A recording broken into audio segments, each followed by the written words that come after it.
What's good, B-Box Radio? You are tuned into The Vibe with Ryen Watkins, and I got a special guest in the studio with What's me. up? What's up? What's up? What's up, A.R. Stylez? I'm good. How you doing? I'm so happy you're here. Thank I want you. to introduce you guys to A.R. Stylez. He What's up, people? is a Brooklyn artist. Yes, sir. Dope. I'm going to read his bio in full later, but I just am just excited to be back. You know, this is an emotional healing happy hour where we talk about, your journey. We talk about topics about your fear and doubt and everything that you had to go through in order to get you to where you are today.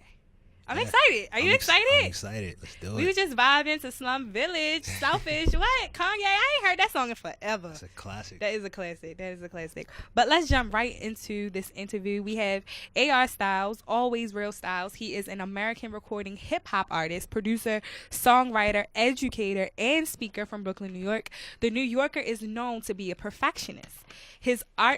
He delivers soulful and relatable music, which is the source of the notable realism tag many know him by. Some of his influences are Tupac, Kanye, J. Cole, Common, Nas, Jay-Z, the Notorious B.I.G., Lupe Fiasco, and more. A.R. Stylez was born with the love for art. He explains, "Art was my true love, giving me the ability to express myself."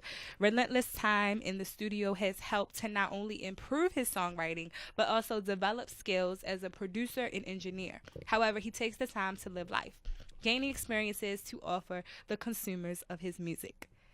Dope! I'm not even going to read the rest of your bio. But The Vibe, B-Box Radio, and Brooklyn, New York, please help me welcome A.R. Stylez to The Vibe. Thank you. Snips all around. First and foremost, thank you for having me. Of course. This is dope. This is dope. Thank you so much. I'm glad you like the studio, the setup. Yeah. So I want to get right into it. Okay. So you're from Brooklyn. You have all of these titles under your name: songwriter, producer, you're an artist, you're an educator, you're a speaker. Mm-hmm. So when did you realize like this was for you? Did you ever have, what do you want to be when you grow up? I want to be a doctor. Did you have any of those like moments? I want to be a teacher. Or you just, I want to be a hip hop artist. I want to be an influencer for the culture. The crazy thing is like everything starts off, I feel like, at a young age for a lot of people. Yeah, you get these dreams and ideas because we're the most creative as children. Of course. And for me, art was my first love. Like I used to draw like nonstop religiously and like hang pictures of my drawings on the wall. And my mom was actually gonna put me through like art school. Okay. But during junior high school, I came across this opportunity where we had an instructor come in and he talked about hip hop and introduced us into like song format and brought in studio equipment and helped us write songs. And this was a school? Yeah, I was like a Brooklyn, John IS 271. Okay, Brooklyn. Shout out to IS 270, John M. Coleman. Right, so he brung us in and he set up a show for us during the end of the year. Yeah. And it was at the Knitting Factory. Okay. Now, if you know about the Knitting Factory, it's like a very historic venue. Mm-hmm. And we rehearsed like crazy, and we had to invite our friends and family out. Okay. And I performed on that stage, and you get like a feeling. Yeah. You get a feeling of adrenaline just rushing out. I made that commitment to myself, say, yo, this is what I want to do for the rest of my life. At 8th grade. And I was like, what, 12? Yeah. 12, like going into high school, like 12, 13, I don't know. And I just made that commitment and just kept growing with it. Of course. Do you remember what did you perform on that stage? So it was like, oh, you taking me back. Put us in the shoes, man. Put taking us in me your back. Shoes. So basically, it was like a group of us. We used to call ourselves the quote unquote young legends and whatnot. And we just vibed and wrote like little songs. When I don't know, I probably was. Back then, like 50 Cent was a big idol. I could have swore I was like a gangster rapper and whatnot. And I was shooting everybody. But it's like, like that feeling just to have people in front of you cheering you on. Yeah. It's like it's a rush. Yeah. You know what I'm saying? So that was 8th grade. Yeah. And then what did you do after that moment when you got off the stage in order to continue to pursue that dream? Like, how did you continue to, I guess, make your dream happen? I started studying. You started. I started studying the people like Jay. Started studying the people like Big and Pac. Pac. Yeah. My cousin actually introduced me to Pac. And one thing I admire about Pac's music is that it hit. Yeah. It hit in a sense where it didn't even hit you like mentally. It hits you like spiritually. Yeah. You know what I'm saying? So like the message he's delivered, and I'm like, yo, that's the messages I want to cater. Cause he's talking about shit I'm going through. Yeah. You know what I'm saying? So I strove to make that. But to get deep into your question, school.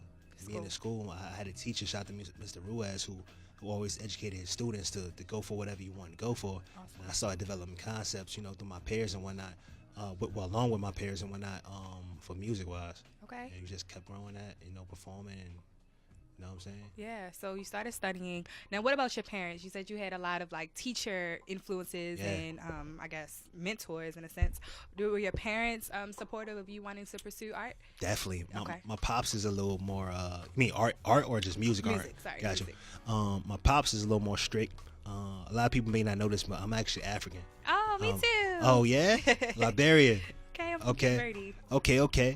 I'm literally like Killmonger. I'm like half like American and like, you know, pops is like straight African. Like, nah, I want you to be a doctor. Or like, like, and I'm like, all right, like, whatever. Okay. But, mom's is heavily supportive. Okay. Mom's is like, yo, son, whatever you want to do it. I believe in you.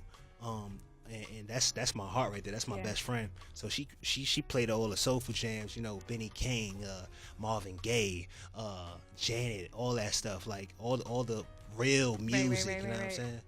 Okay. Luther Vandross, like, so that's what I grew up on. Yeah.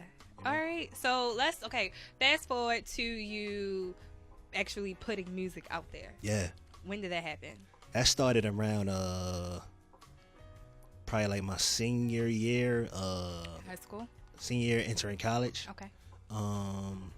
Where I just started recording, and just looking for studio time. And fast forward like a few years from there, I decided to invest into my own studio. Okay. You know what I'm saying? And after, you know, working with a few people and whatnot and having opportunities, but I wanted to take the initiative myself. All right. So back to you producing, putting together you put together an album, or what did you put together your senior year of high school? Senior year, I had it in the works. My first project was Realism. Okay. Which is basically, realism in my eyes stands for being real and true to yourself, true to others, and just living your best life. You know what I'm saying? So that kind of took on as my brand. Yeah. You know what I'm saying? Just being authentic with yourself. And I feel like that's the key to life. Yeah. You know what I'm saying? Like, why live in a fabricated life? Right. 24/7. First of all, that's a lot of energy to keep that shit up. Yeah. So just be yourself. Right. You know what I'm saying? And yeah, that became part of my brand, and the first project I put out, along with my team who helped me out with that, kind of opened a lot of doors to growing a fan base, to getting a chance to meet certain people and performing, you know, across the U.S. and even overseas. Awesome. Yeah. Oh, we're going to talk about that later. Wait a minute. Now, all right, let's go back to this hashtag realism. Mm-hmm. And that's your brand. That's how you're making a conscious effort to put out real music that matters and just being true to yourself. Mm-hmm. So that obviously created your fan base of people who just want to see real, transparent content. Yeah. Now, I guess, did you ever have a point where you felt like this isn't who I am, or I'm not who I say I am, and this is like I'm becoming something else, or like were you ever torn between this realism hashtag and you actually like not living that? I wouldn't say necessarily that. There has been times of, you know, just being human. Doubt has come into come into play. But I was raised just to be yourself. Yeah. Off rip, you know what I'm saying? Mom's raised me just, yo, if the world don't accept you for who you are, then fuck the world, kind of thing.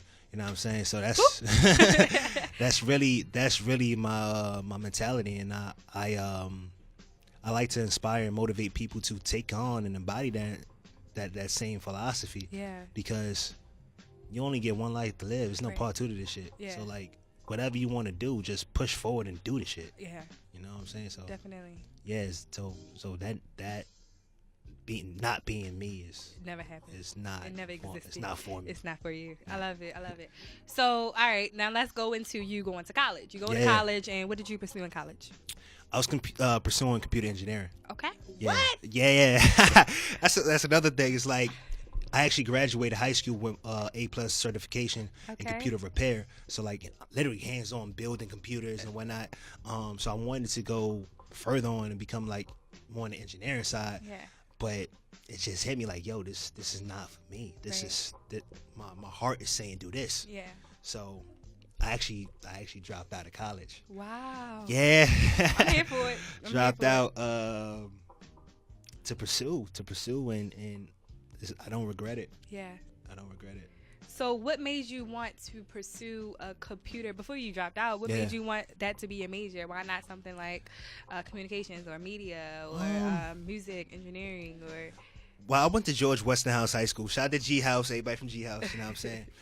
Which is actually the same high school that Notorious B.I.G., Okay. Busta Rhymes, and Jay-Z attended. Awesome. So, not compare myself to these idols, but God put me in that position to walk a similar path. Yeah, of course. You know what I'm saying? And a lot of talent has, even as of recent, has come from the high school. You Yeah. know, shout out to my boy Swift on the man. Shout out to Pip Jones. You know what I'm saying? These are people we came up together. We're coming Yeah. up together. You know what I'm saying? So that all from that high school. And it's like, yeah. So to get deeper into your question, it was a vocational high school where they're teaching you hands-on experience how to build.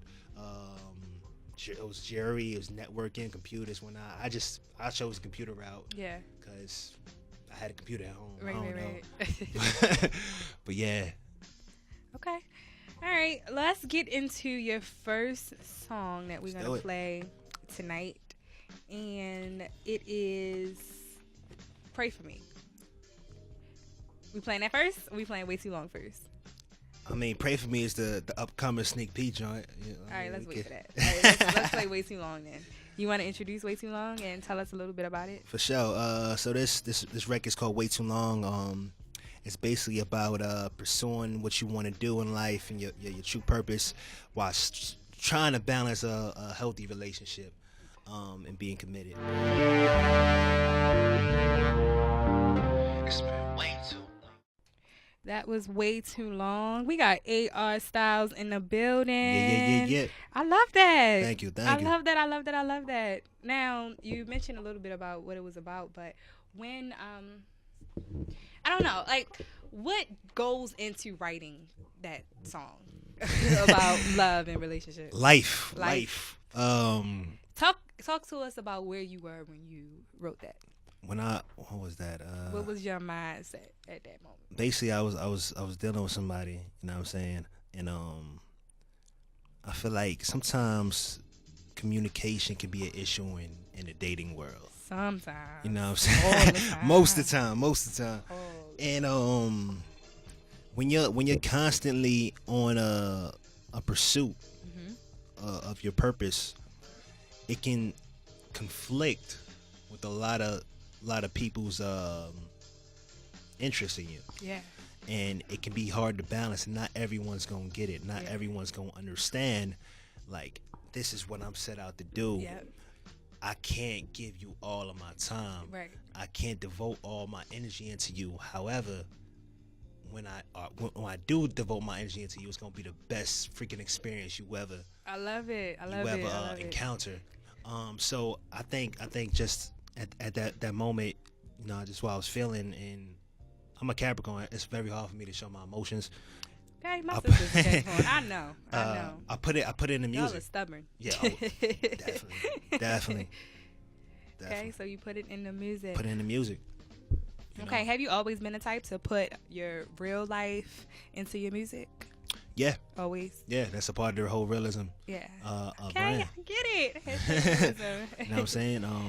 I actually learned that from studying Nas. Okay. Like Nas spoke about how he would take time off from being in the studio and working on music to live life, Mhm. to be able to come back with something to talk about. Yeah. So life is the best teacher. Right. So do you do that? Do you have moments where you like, I'm on a break from music right now? I actually had a long moment in 2017 with that. Okay. Let's talk about it. What happened in 2017? I feel like 2017 was the year of God testing a lot of people. Yeah, and definitely. for me, it was a humbling experience. I actually, a lot of people don't know. Like, I actually went through like a depressive state of just figuring life out. Okay. Entering that next quarter of my life, like, what's going on? And then this happened and this happened. Like, it was like door after door kept crashing for me. And to the point where it brought me closer to God. Yes. Overcoming anxiety, overcoming personal fears and doubt. So God would put you through hell. Yeah. You know what I'm saying? To make you realize that, there is a heaven. You know what I'm saying? And it seems like, we actually living through hell on a day-to-day basis. Yeah. You know what I'm saying? But the same hell that you're going through may not be the same hell I'm going through. Yeah. You know what I'm saying? But we can still learn from each other. So long story short, that was just an experience. Okay, so talk about how you got out of it, because a lot of people are going through moments where they feel like, I want to do this, but it's not happening quick enough for me, or I feel like I'm getting so many no's, and I feel like it's just not looking like this is what I'm supposed to do. So how did you stay the course and actually, bring yourself out of it? Acceptance is the first point, followed by embracing.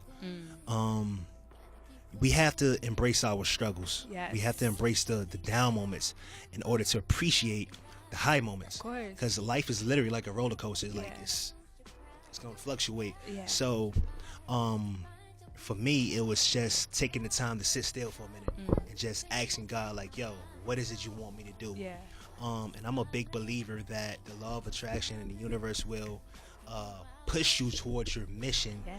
if we're willing to acknowledge the signs. Yeah. So I took the time to acknowledge the signs, and I realized that God was bringing people into my life that was nourishing me, Yeah. and taking people out of my life that was kind of like toxic. Yeah. And it took everything into me to realize, like, okay, I'm gonna stop driving now. I'm gonna take the back seat. I'm gonna let you drive. I'm gonna let you got it. Yep. I'm gonna let you got drive. it. And once he started doing that, I started becoming more into my manhood, more into like understanding why things are happening, and just growing through it, Yeah. rather glowing through it. Yeah. You know what I'm saying? So, okay, I know you talked about how you did it, but were there some things that kept you sane while you were going through this? Like, were there some music that you were listening to, or some sure. books you were reading, or Sure. some words or affirmations that you said? Definitely. Well, first thing first, a lot of my peers, my close peers, who's really in my circle, we would just have intellectual conversations, you know what I'm saying, where that energy would rub off, Yeah. of inspiring and motivating each other. Also taking the time to appreciate myself and increase my self-love and awareness and understanding. So some books I read was like The Alchemist. I heard Will Smith talking about it. I was like, what the hell is The Alchemist? Very good book. Let me go to a Barnes and Nobles, pick it up. Yeah. Read it, changed my life. You Yeah. know what I'm saying? So I definitely advocate that book. The Subtle Art of Not Giving a Fuck by Mark Manson. I'm currently reading The Four Agreements. So I love things like that. That's going to teach Think and Grow Rich. Yes. Napoleon Hill. So things like that that's really educating my mind and making me understand my self-worth and just applying that.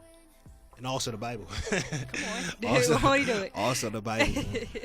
Yeah. Awesome. Now, were you producing or putting out music during that time? Were you writing?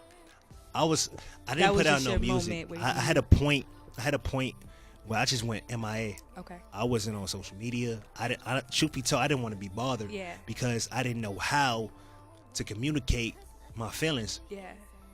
Just being isolated and understanding myself. And like, I want people to understand when people in your life are going through that point. I think it's put it like this, right? It's like planting a seed. Now, you're gonna put that seed in the soil by itself. You feel what I'm saying? And it's if you think about like the amount of soil that one tiny seed is covered in is isolated. However, the right water nutrition is growing it to blossom to what it's meant to become, whether it's a phenomenal tree, whatever. So I feel like that's what God was doing to me, and I needed this proper nourishment, which is like just understanding why I'm a seed. Right. You know what I'm saying? What am I going to blossom into? Right. You know what I'm saying? So certain people and started becoming sunlight to me. You know what I'm saying? Providing that energy for me.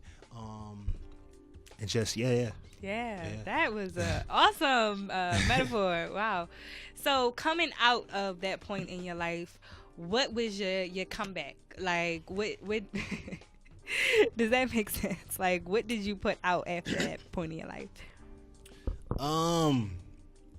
Well, first things first, good energy. Yeah. Music wise, during that whole process, I just started, producing more. Okay. Learning more about production and engineering, and just being around, people who's willing to teach. Shout out to John Rockin' Productions. Shout out to my boy Enough Said, Dear Pricey, my boy Antoine, who's like really like teaching me, just little methods, little tips and tricks. And also people, whatever you want to learn, go to YouTube. Yes.